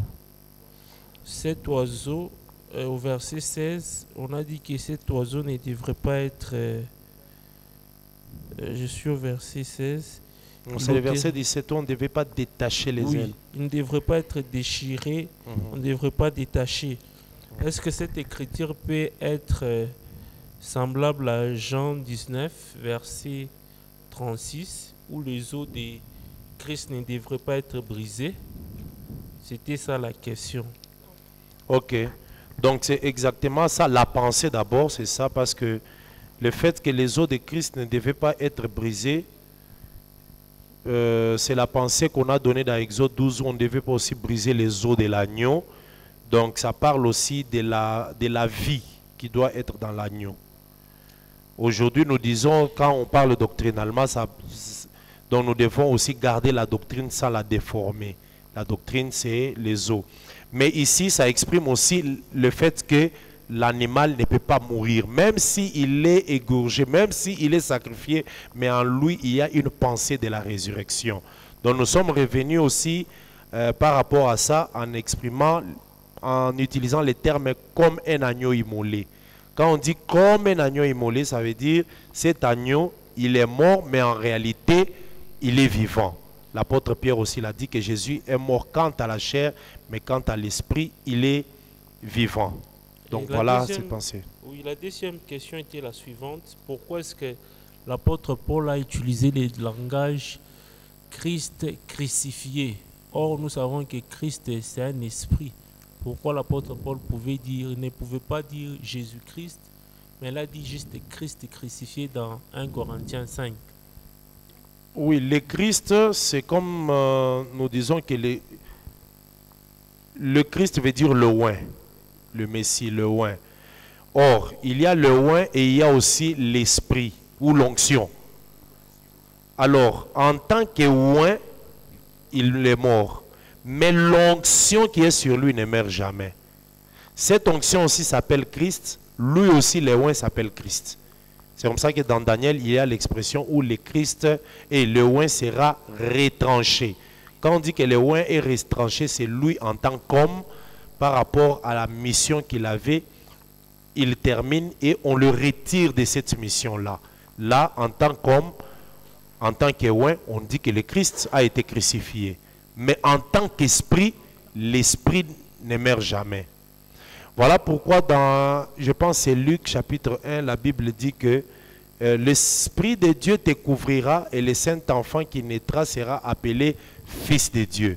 Donc, Fils de Dieu veut dire Fils de l'Esprit. Et Jésus, en tant que Fils de Dieu, ne meurt jamais, mais il meurt en tant que Fils de l'homme. Amen. Amen. Bon, je profite aussi pour vous poser la troisième question. Juste après le veau d'or, là, je suis dans Exode 32. Au début, là, des Lévitiques, vous nous avez parlé de Lévi. Lévi, mais on voit dans Exode 32, juste après le veau d'or, Moïse a dit que ceux qui sont de l'Éternel s'approchent. Et nous avons vu la famille de Lévi s'approcher. Ma question est la suivante. Pourquoi est-ce que la famille de Lévi avait seulement tué 30 000 hommes? Pourquoi ils avaient tué seulement 30 000 hommes? Oui, c'est ce qui est écrit ici. Je suis dans Exode 32, verset 28. On dit: les enfants de Lévi firent ce qu'ordonnait Moïse et environ 30 000 hommes. Exode 32, oui. verset 28. 28. Parmi le peuple périrent en cette journée. Environ 30 000. 30 000. Oui, je voudrais aussi ajouter, mais on voit aussi lorsque Pierre dans Acte 2 arrive, lui aussi après la prédication, on dit qu'environ 30 000 âmes. Non, vous parlez de 30 000 ou de 3 000? Je parle de 3 000 plutôt. 3 000. Oui, 3 000. Sorry, c'était 3 000, oui. À la première prédication aussi de l'apôtre Pierre, on voit aussi, il y avait aussi 3 000 âmes qui étaient sauvées. Est-ce que ça peut être une coïncidence ou bien c'est... Comme j'ai l'habitude de suivre des prédicateurs qui disent que les 3 000 hommes que Lévi avait tués là, ce sont les 3 000 hommes que Pierre avait prêché la parole de ce côté dans Actes des Apôtres. Bon. En tout cas, il faut s'abstenir de certaines révélations. Ces 3 000 ici sont les 3 000 des peuples d'Israël. Bon, c'est vrai que dans la révélation, dans un balancement des nuages, on peut toujours aussi prendre cet aspect des choses-là, qu'à cause de la désobéissance, l'Éternel a permis que Lévi, qui est sacrificateur, élimine 3 000 personnes. Mais à cause de l'obéissance, quand le Saint-Esprit est venu, Pierre aussi, qui est aujourd'hui le type de Lévi dans l'Ancienne Alliance, a donné la vie à 3 000. Oui, dans la révélation, c'est pas ça parce que la révélation n'est pas limitée. C'est vraiment les eaux qui arrivent, qui permettent de nager. Ça, c'est vrai. Mais ici, nous devons savoir que des nombres sont significatifs. Tu vois.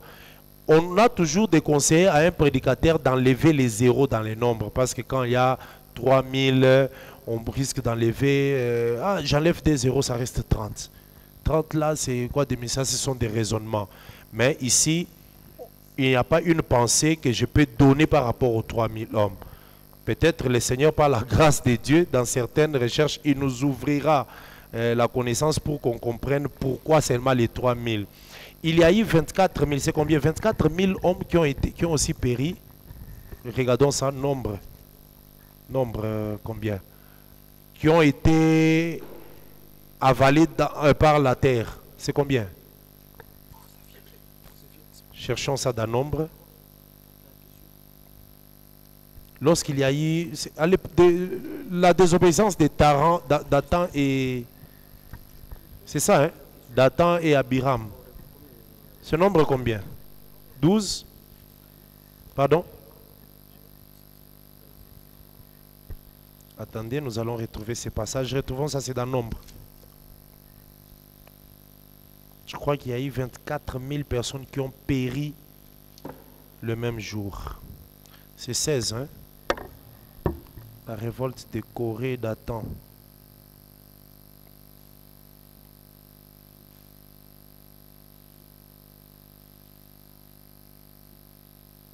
Nombre chapitre 16.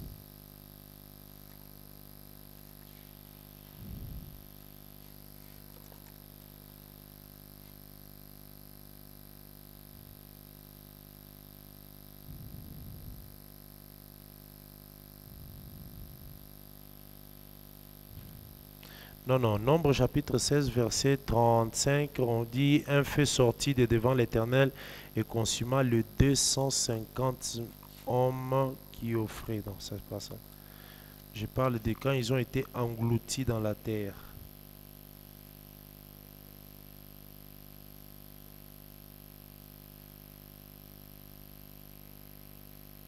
Bon,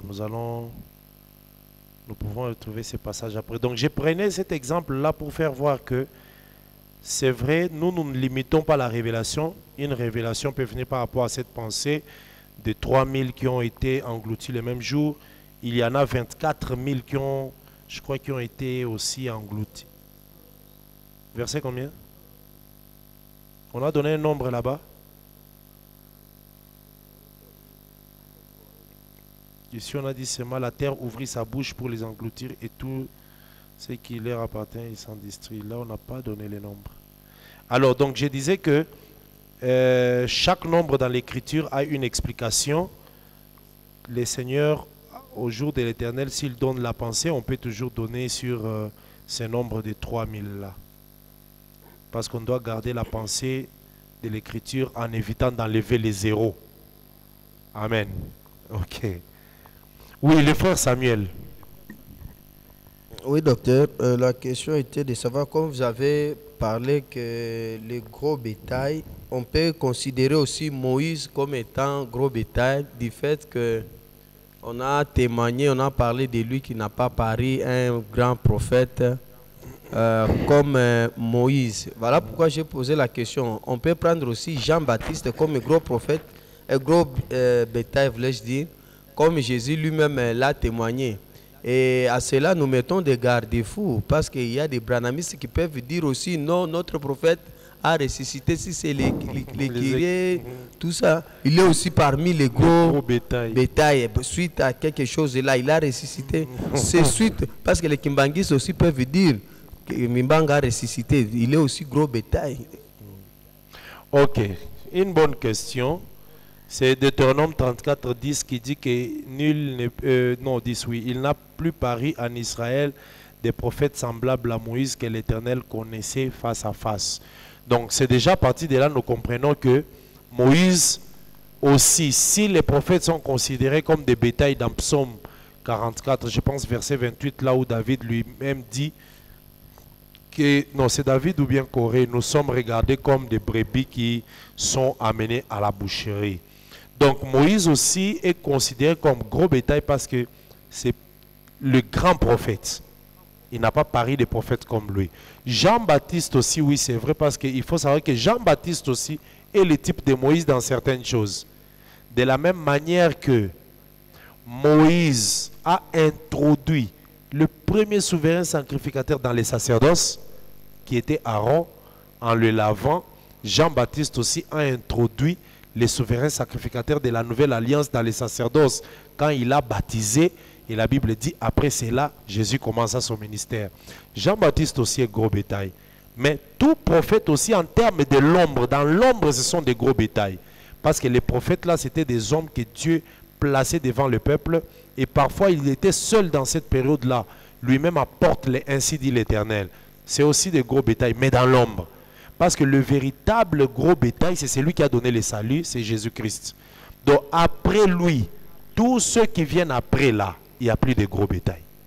Il n'y en a pas. Amen. Parce que si tu viens seulement après Jésus comme gros bétail, tu dois donner la vie au peuple. Or, personne ne peut le faire. Déjà, si vous regardez dans les sacrifices de l'Holocauste, on mettait le sang tout autour de l'autel.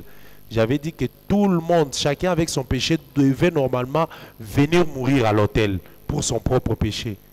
Mais comme déjà le premier qui est mort pour nous tous, son sang a couvert, ce n'est plus important que toi, Samuel, tu viennes avec ton sang, moi je viens avec mon sang, parce que le sang de celui qui était mort, on l'avait versé tout autour de l'autel. Si vous regardez, l'autel avait des rebords, mais au-dessus de l'autel, tout autour, on devait verser le sang de cet holocauste-là. Ça prend l'aspect de l'arc-en-ciel. Est-ce que vous comprenez? Pourquoi? Parce que si vous regardez l'autel, il y avait des éclairs, des tonnerres, et la Bible dit qu'il y avait un arc-en-ciel comme de l'émeraude. L'arc-en-ciel, pourquoi? C'est pour que sur ce trône-là, il y a l'Éternel dans sa colère, le peuple qui est là, pour que la colère n'atteigne pas le peuple, il y a le sang tout autour qui calme, qui est apaisé. Donc il y a déjà un sang là-bas qui va encore venir avec un autre sang. Donc c'était lui le dernier gros bétail qui est venu. Nous tous ici, c'est fini, nous sommes des petits bétails. Mais attention, si nous rentrons dans la doctrine, on peut parler de gros bétail. Parce que quand on dit que Pierre, Jacques et Jean sont regardés comme des colonnes, ce sont des gros bétails doctrinalement. Amen. Un pasteur dans une assemblée, c'est un gros bétail aussi. Mais ce n'est pas un gros bétail pour donner le salut. Mais il est un gros bétail parce que le Seigneur l'utilise aussi. Il est chef du peuple. Tu vois un peu doctrinalement. Donc c'est ça un peu. C'est ça même la beauté de l'évangile. On peut expliquer quelque chose dans la révélation, dans la prophétie, dans la doctrine aussi. Amen.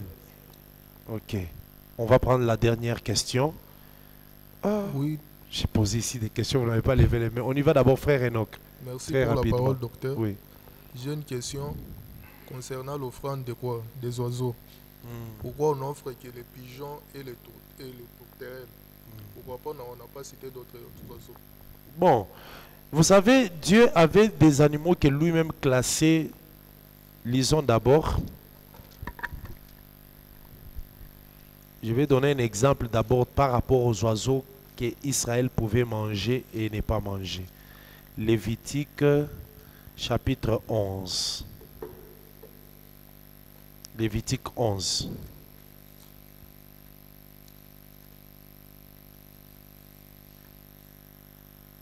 Verset 13, je lis au nom de Jésus-Christ. Lévitique 11, 13. Voici parmi les oiseaux ceux que vous aurez en abomination et dont vous ne mangerez pas: l'aigle, l'ofré et l'aigle des mers, les milans, l'autour et ce qui est de son espèce, les corbeaux et toutes ses espèces, l'autruche, les hiboux, la mouette, l'épervier et ce qui est de son espèce, les chat-huants, le plongeon et la chouette, les cygnes, le pélican et le cormoran, la cigogne, les hérons et ce qui est de son espèce, la huppe et la chauve-souris. Vous aurez en abomination toutes les reptiles. Bon, ça c'est pour les oiseaux. Donc tu vois, parmi les oiseaux qu'on a cités là, ce sont des oiseaux que Israël ne pouvait pas manger.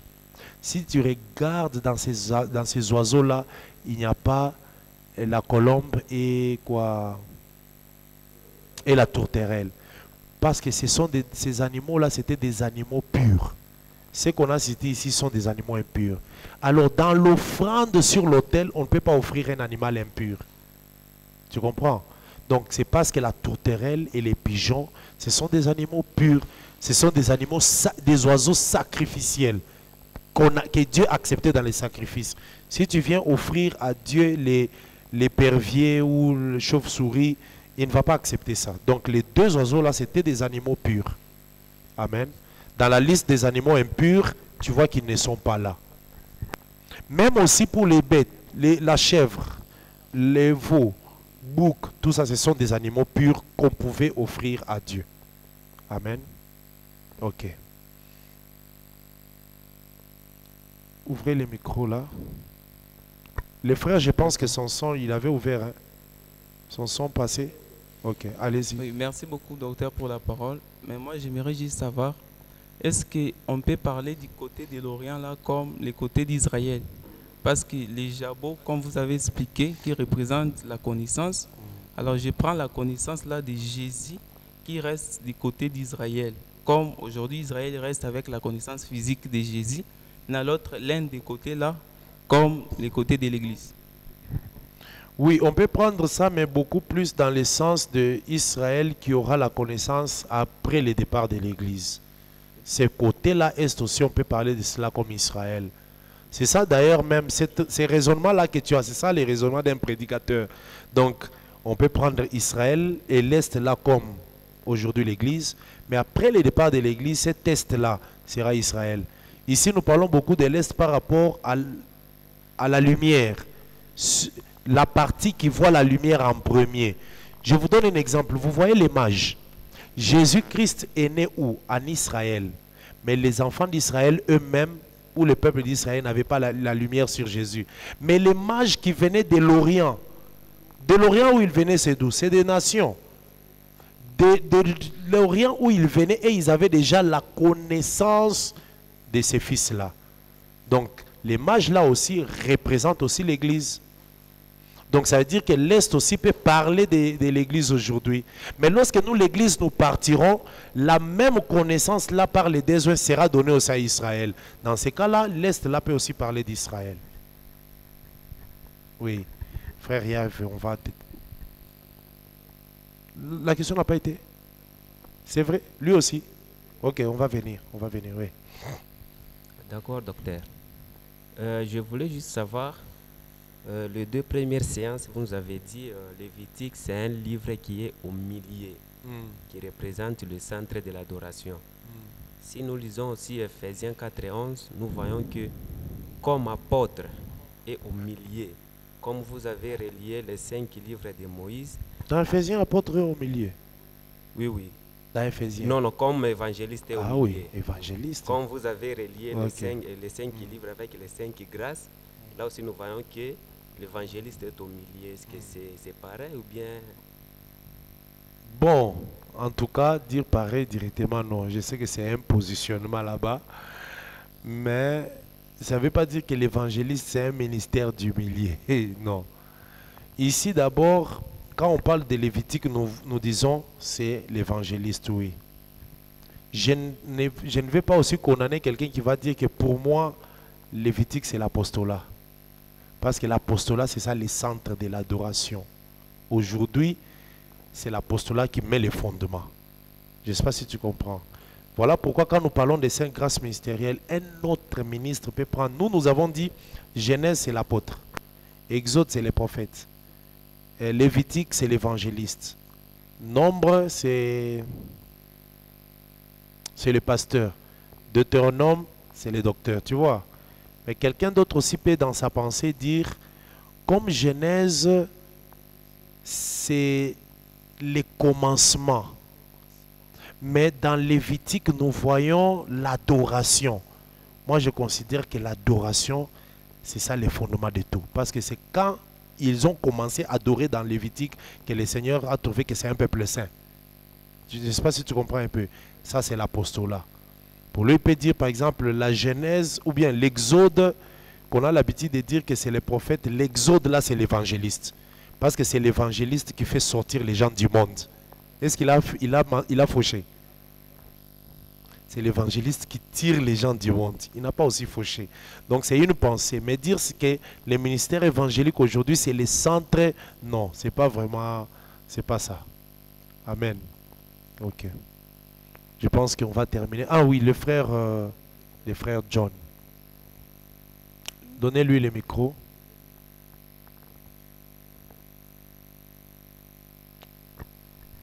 Oui, merci. Encore une fois pour la parole.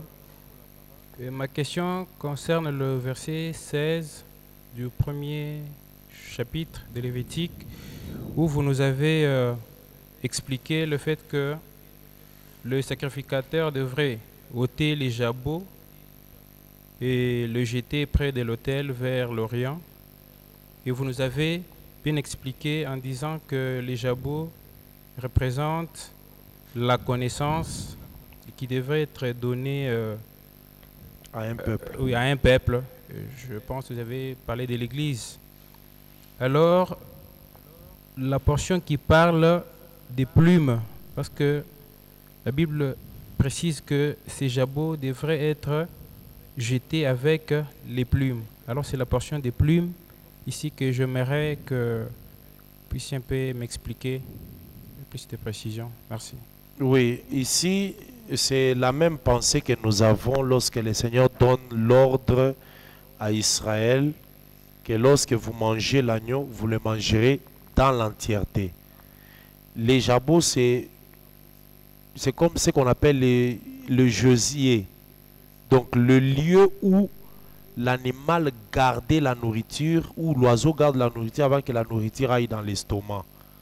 Et nous avons dit que c'est l'image de la connaissance de la parole. Et lorsque notre holocauste est offert comme sacrifice de bonne odeur, en mourant, il nous laisse une connaissance. Cette connaissance-là nous est donnée, mais on n'y enlève rien. C'est ça, donc les sacrificateurs ne devaient pas enlever les plumes, d'abord enlever, les jeter, et puis après prendre les jabots, maintenant les jeter du côté. Donc, quand il enlève les jabots, il enlève ça avec les plumes dans la totalité. Il n'y a rien à enlever. Donc, c'est l'image comme quoi dans les Écritures, il n'y a pas de choses enlevées. Dans la parole, dans l'enseignement, on prend tout ce qu'on doit prendre, on donne au peuple dans la totalité. Vous comprenez? Enlever les plumes, c'est comme si on fait des choix, on trie des choses dans la connaissance ou dans la parole ou dans l'enseignement. Amen. Ok, terminons avec le frère Jancy. C'est la dernière question. Ok, merci. Je voulais juste poser une question par rapport aux oiseaux que vous avez dit, les oiseaux impurs. Par rapport à l'Autriche. Parce que parmi les oiseaux impurs, on a cité aussi l'Autriche ici. Alors, dans la pensée de Job, quand je retrouve un peu ce passage ici, donc c'est Job 39, 17, on parle que l'Autriche abandonne ses œufs sur la terre. Mais par rapport à la pensée de Job ici, quand il parle de l'Autriche, il parle de l'Autriche comme étant Christ, qui abandonne ses œufs, c'est-à-dire le temps où Christ gardera le silence d'une demi-heure. Donc Christ ici qui abandonnera ses œufs comme étant les Israélites. Alors ici on a parlé de l'Autriche. Dieu aussi peut prendre aussi l'image, il prend l'image de l'Autriche ici. Il peut aussi prendre encore l'image des bouts, comme les autres oiseaux. Je crois que c'est ma question. Parce que l'Autriche aussi est parmi l'oiseau. Mais il faut que tu trouves aussi les hiboux dans les Écritures pour les représenter comme ça. Parce que tu ne vas pas les prêcher en dehors des Écritures. Amen. Amen. Je ne sais pas si vous me comprenez. Tu vois, l'Autriche, tu l'as trouvé dans Lévitique, mais tu l'as trouvé aussi dans Job. Là, tu peux l'enseigner. Tu prends comme l'Autriche dans Lévitique, animal impur, tu le trouves aussi dans Job. Maintenant, les hiboux qui est là-bas, il faut les chercher aussi quelque part pour l'enseigner parce qu'il faut que tu aies des témoins. Hein? Moi, ce que je veux dire ici d'abord, que l'Éternel lui-même, les animaux impurs aussi, parlent aussi de l'Éternel dans d'autres sens. Comment? Jésus-Christ, quand il est venu, comment je peux dire? Selon les Juifs, comme il n'obéissait pas à Moïse, il est apparu comme un animal impur. Tu vois un peu, qu'on ne pouvait pas accepter. Mais il est aussi apparu comme un animal pur qu'on devait sacrifier à la croix. Parce que sur l'autel, on ne mettait que l'animal pur. Tu comprends un peu? Voilà pourquoi l'Autriche, d'abord commençons par un animal impur, le corbeau. Le corbeau, c'est un animal impur. Si tu vois l'arche, dans l'arche, les corbeaux sortaient, faisaient des mouvements allant, revenant. Et puis la colombe aussi est sortie. Mais le corbeau, là, nous avons toujours dit que c'est l'image de Moïse et les prophètes qui ont commencé. Chaque sortie, c'était l'envoi des messagers. Parce que le corbeau, c'est le premier messager. Dans l'arche, qui est le premier messager qu'on a envoyé par Noé? C'est le corbeau. Lorsque le corbeau est parti, il a commencé à faire des mouvements. C'est après maintenant qu'on a envoyé un deuxième messager. Dans le plan aussi de la rédemption, qui est le premier messager? C'est Moïse. Dieu a envoyé Moïse. Mais malgré que Moïse, allant, revenant, Ésaïe, Jérémie, tout ça, pendant ces temps-là, Jean-Baptiste aussi sort. Maintenant, on fait sortir aussi les corbeaux qui est Jésus. Tu vois un peu? Donc, ça veut dire que les corbeaux représentent aussi l'Éternel, mais en Moïse. Mais c'est un animal impur.